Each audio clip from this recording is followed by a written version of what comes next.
forest is considered to be in the mode of goodness. One can go out into the forest to attain spiritual perfection, but that does not mean that one can see the Lord personally there. One must be completely freed from all material attachment and be situated on the plane of transcendence, which alone will help the devotee get in personal touch with the personality of Godhead. The best method is that one should live at a place where the transcendental form of the Lord is worshipped. The temple of the Lord is a transcendental place, whereas the forest is a materially good habitation. A neophyte devotee is always recommended to worship the deity of the Lord, Archana, rather than go into the forest to search out the Lord. Devotional service begins from the process of Archana, which is better than going out in the forest. In his present life, which is completely freed from all material hankerings, Sri Narada Muni does not go into the forest, although he can turn every place into Vaikuntha by his presence only. He travels from one planet to another to convert men, gods, Kinnaras, Gandharvas, Rishis, Munis, and all others to become devotees of the Lord. By his activities, he has engaged many devotees like Prahlad Maharaj, Dhruva Maharaj, and many others in the transcendental service of the Lord. A pure devotee of the Lord, therefore, follows in the footsteps of the great devotees like Narada and Prahlad, and engages his whole time in glorifying the Lord by the process of kirtan. Such a preaching process is transcendental to all material qualities. Srila Prabhupada Ki Jai. So this is the moment when little Narada has seen the Lord, and the Lord is saying to, Narada's explaining his whole biography, and he's got to the point and where the Lord did appear to him, and now the Lord is saying, I'm sorry that you're not going to see me anymore in this lifetime, and gives some reasons. Sometimes, have you ever been in a grocery store and there's a table with somebody offering test samples of something? You haven't bought it yet, but you're allowed a pre-taste, right? And this happens in our spiritual lives also to get us attracted to spiritual life. The Lord may give us a little taste of something that's beyond our actual realization at that point, but it gives us a impetus to carry on to the point of having that all the time, like buying it. So at this point, Narada is allowed to see the Lord and is told that he's not going to see him anymore in this lifetime. That doesn't mean the Lord isn't there. Sometimes our material senses are not able to see even material things or grasp even material things. There's things our eyes can't see, although they're there. For instance, I think most of us have bones, but our eyes don't see them unless we are given a special machine like an X-ray or ultrasound or something that gives us more ability to see than we normally have. But the bones are there all the time. There are sounds that we can't hear. There are sound vibrations that are above and below what the human ear picks up. And even as we get older, there are sounds within the human range that our older ears don't grasp. Doesn't mean the sounds aren't there. Sounds are still there. Our equipment just isn't picking them up. There are colors on the spectrum that are beyond our ability, like there's infrared and things like that our eyes don't pick up unless we have the equipment. It doesn't mean those colors aren't there. So just because we don't see the Lord, it doesn't mean he isn't there. And we can also take a lot of comfort in the fact that because the Lord is absolute, any aspect of him is him. Here hearing his name, saying his name, is also him, having him right there. So although Narada isn't going to see the Lord anymore in this lifetime, it isn't that the Lord has abandoned him. It isn't that he's like, okay, you're on your own now. It's that he doesn't have the equipment yet. And the equipment is explained here to be complete in service and to be completely free from all material taints. Now, it can't be expected that a person can jump straight from completely immersed in material life to immediately being no trace of a tinge of materiality or the slightest tinge of material affection. So we are allowed a step-by-step path. And, even in Chaitanya Mahaprabhu's beautiful Sri Shikshastakam, the verse that he puts first is the one about the nectar for which we are always anxious. Me, I would like some nectar. That's okay at the starting point. Then, of course, the progression that goes through is at the end of the 8 verses. It's like, I don't have any real care for what happens to me. You can do what you like to me. You can hold me in your embrace, or you can treat me cruelly. It doesn't matter. You're so beautiful. You're so wonderful. The only desire is to be around Krishna. And at that point, that's when we can actually be aware of his constant presence, be in his presence, but we are always in his presence, whether we're aware of it or not. So, but it is our duty to try to at least get freed of the 2 forms of material modes that create a lot of havoc in our lives, the mode of passion and the mode of ignorance. And if we look at the regulative principles that Srila Prabhupada has given us, those principles, if we follow those restrictions or guidelines for freedom, restrictions that free us, we find that, if we get free of hurting other life forms in order to try to satisfy our eating, if we get free of illicit efforts at sex life, if we get free of trying to change our circumstances by gambling, and get free of intoxications, we drop a lot of the drama out of our life. That's the lust and covetousness can be calmed down a great deal by following those guidelines that we've been given. And of course, our purport today tells us that the beginning of devotional service starts when one is freed from at least the mode of passion and the mode of ignorance, which leaves the mode of goodness. It's fascinating that the mode of goodness would be considered not the highest. You think, goodness, that's where we want to be. Mode of goodness, that sounds wonderful. Let's get there. And then, but what we are taught, which is incredible knowledge coming down from authorities, because we've never figured this out on our own, there is something that transcends goodness. That was for me a shocker when I first was reading it in Srila Prabhupada's books. There's something better than goodness. And so transcending the mode of goodness is something we're going to get to as we go through our path. So to be completely freed from all material tinges means that we need to get free from even the material mode of goodness.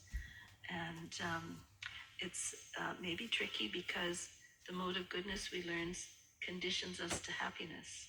The other modes condition us to things that are less desirable, but the mode of goodness conditions us to happiness. So we may be less interested in going further.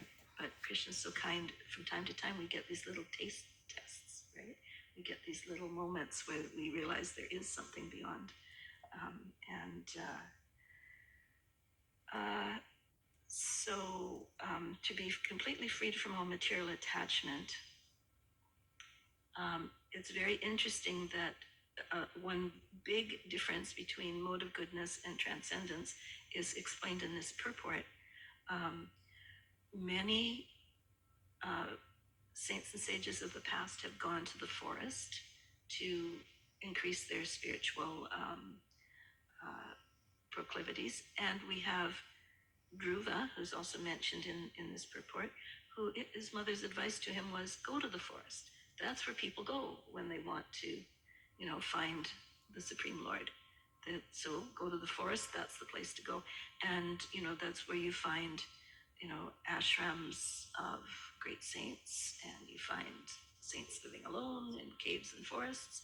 And they have relieved themselves of some material comforts and material entanglements. But Srila Prabhupada is telling us in this purport that there's something even better than going to the forest to find the Lord. And that is to go to a transcendental place where the Lord is being worshipped. So here we are in a transcendental place where the Lord is being worshipped. So we are extremely fortunate. We do have this opportunity. There is one aspect of it is that some people might think that going to the forest is so much better, and they may try to tell us that we should go to the forest because that's where it's better. So what we need to know is that that going to the forest is the material mode of nature of goodness, and we need to transcend that and live in a transcendental place. And we were advised to follow in the footsteps of great devotees like Narada and Prahlad. And what we see that those two in particular do, Dhruva isn't mentioned in that list, although he's mentioned in the sentence or two above. But one thing that both Narada and Prahlad do is that they try to help others.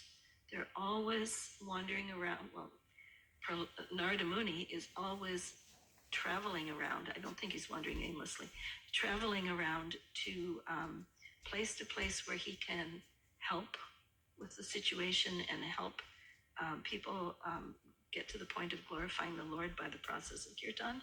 Prahlad was very young at that point, and he was trying to engage his classmates in glorifying the Lord.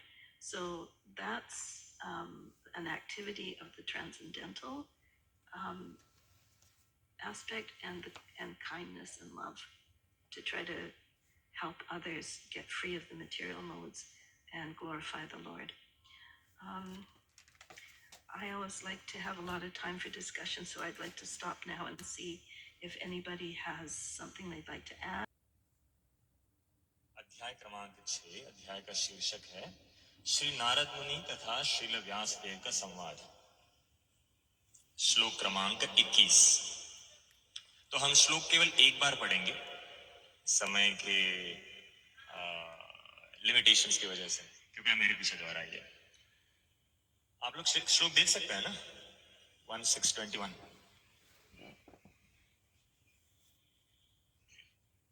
हरे कृष्ण। हंत अस्मिन् जन्मनि भवान् मां द्रष्टुम् इह अर्हति अविपक्व कषायाणां दुर्दर्शः अहं कुयोगिनां हन्तास्मि जन्मनि भवान् मां द्रष्टुमिहार्हति अविपक्व कषायाणां दुर्दर्शोऽहं कुयोगिनाम्। शब्दार्थ हन्तास्मि जन्मनि भवान् मां द्रष्टुमिहार्हति अविपक्व कषायाणां दुर्दर्शोऽहं कुयोगिनाम्। Okay, 1621 translation. O Narada, the Lord spoke, I regret that during the lifetime you will not be able to see me anymore. Those who are incomplete in service and who are not completely free from all material taints can hardly see me. Purport.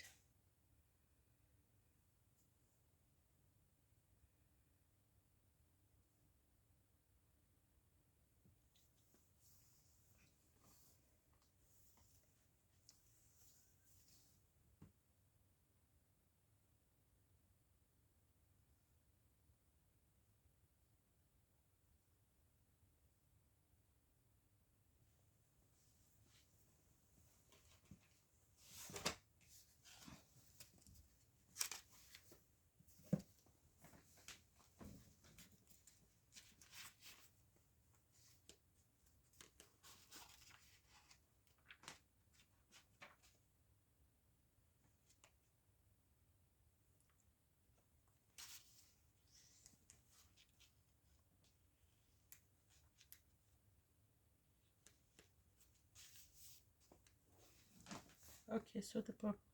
The personality of Godhead is described in Bhagavad Gita as the most pure, the supreme and the absolute truth.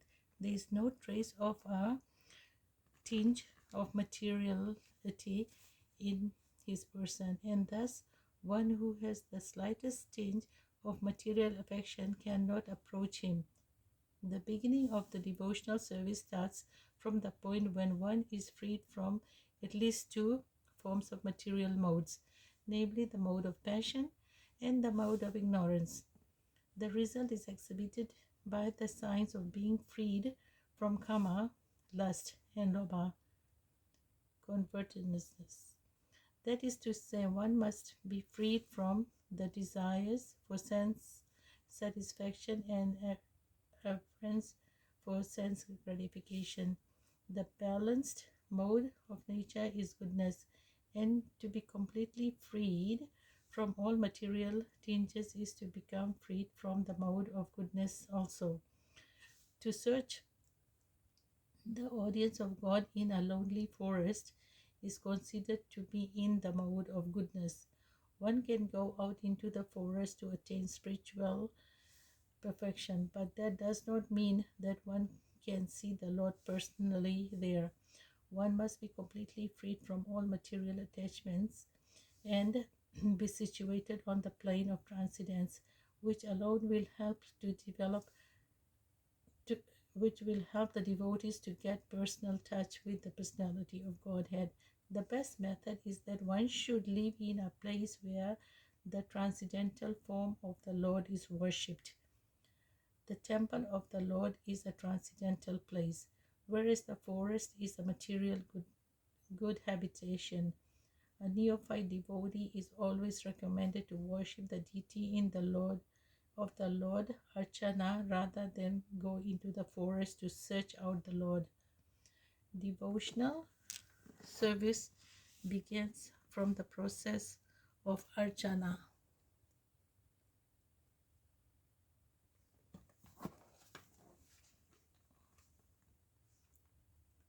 Which is better than going out in the forest?